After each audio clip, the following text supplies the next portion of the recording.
Mr. Cooper's 5.7 in his Bayliner, right? Or it's a C-Ray? Oh, 4 winds, I apologize. Anyway, engine's running really well. It's a new engine. Of course, we had to do a new carburetor on it for him, and that's been a while back. Very expensive due to freeze damage.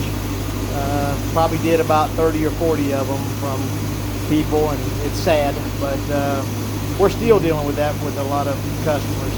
Anyways, back for a shifting problem and starting problem. We found a lot of water down in the bilge. This boat likes to hold water in the bilge down there. And I'm assuming that's rainwater and just maybe the way the boat is stored. Maybe it needs to be stored up at a little more angle and make sure the drain plug is out. You know, but you know, that's it. We don't find any leaks. And the lower shift cable was seized. And this boat's always kind of been quirky on shifting. A couple of years ago, we put a lower shift cable in this. I believe it was a couple of years ago. And the cable was completely seized. Of course, the starter was seized also.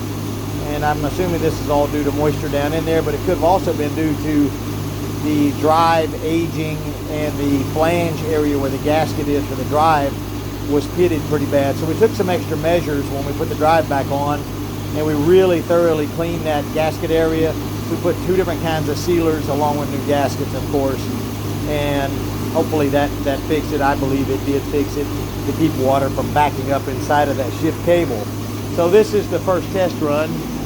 It's pumping good water. Water pump's pumping like a champ down there. It's hard to see from the swim platform. And Kenneth over there is going to go shift gears.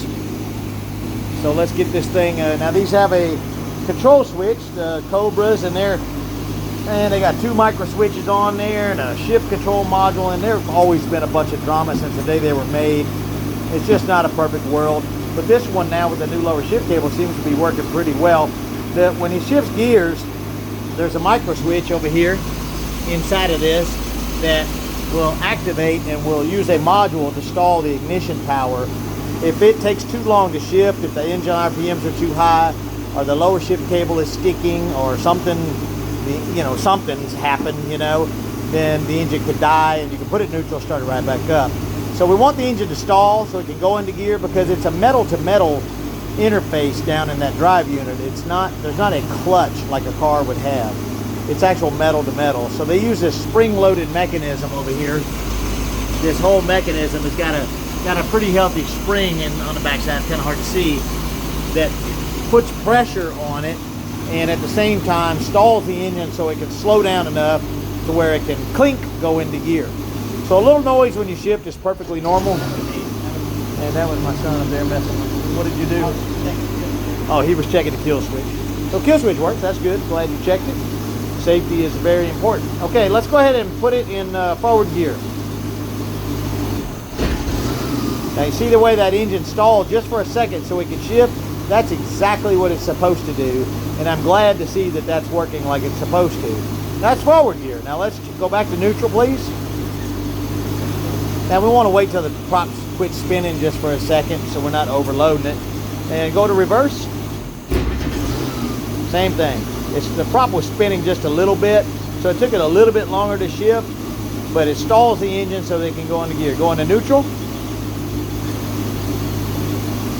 And it seems like the engine maybe is idling just a little bit high, so I'm gonna, when it's cold, it idles a little bit lower, but the idle adjustment is very simple. It's this screw right here.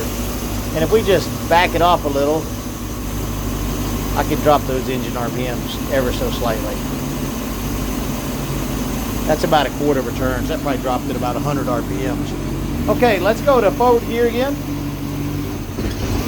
Perfect, nice, smooth. Is it easy to shift up there? Yeah. Nice and easy? Okay, and it feels good, right? There you go. Okay, let's go to neutral. We'll give that prop just a second to slow down. Okay, go to reverse. Pretty simple, right? Nice, positive, it feels good. A little bit tight? It's not. It's not. I got you. It feels normal for an OMC Cobra. Okay, these are becoming less and less and less in the world, so it's kind of neat that this one's in pretty good shape and everything's functioning like it is. Okay, neutral, sir. And let's see if the prop quit turning. Let's try it again with a dead stop prop. The prop is still just turning a slight bit. There it goes. Okay, let's go to forward. Perfect. Neutral. We're going to do a prop stop, and then we're going to do reverse too to make sure. Let that prop quit turning down there.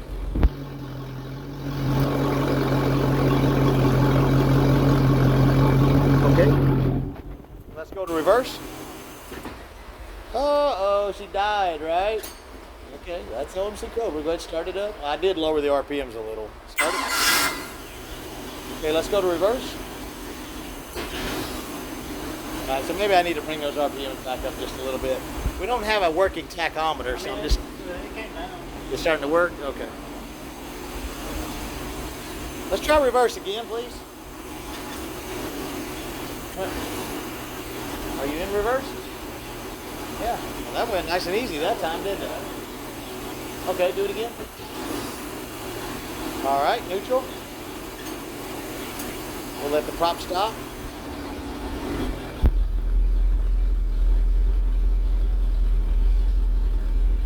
Okay. Let's go to reverse one more time.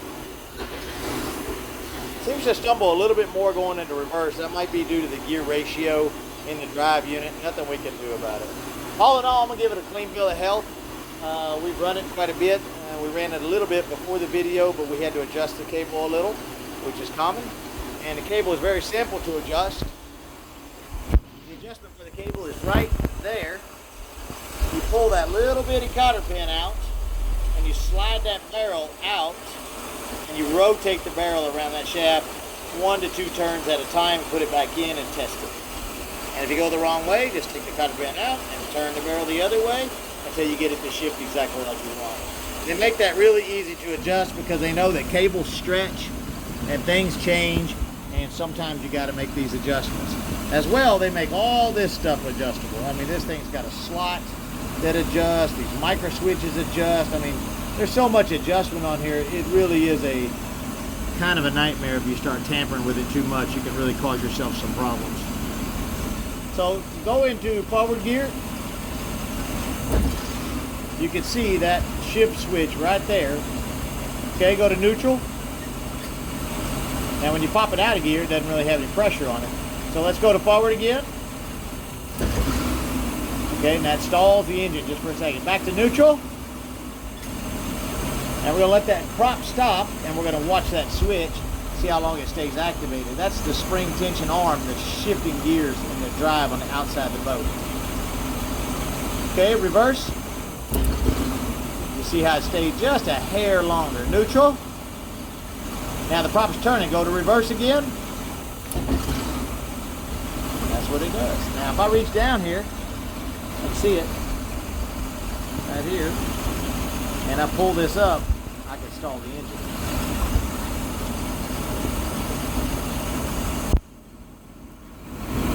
I can't get my finger on it, but you get the idea. Anyway, that's the OMC Cobra lower shift cable replacement. We pulled the starter off. The starter was new. It's way down there. We pulled that guy off and we took it apart. We freed up the brushes, cleaned it out real good, did some media blasting, put some dielectric grease on it, cleaned the armature, put some new grease on its gears, internal gears, because it's a gear reduction starter. Bench tested it, put it on, and let's hear the starter work. Go ahead and shut it off. Light it. Sounds great. So clean bill of health. This one's ready to go to the lake.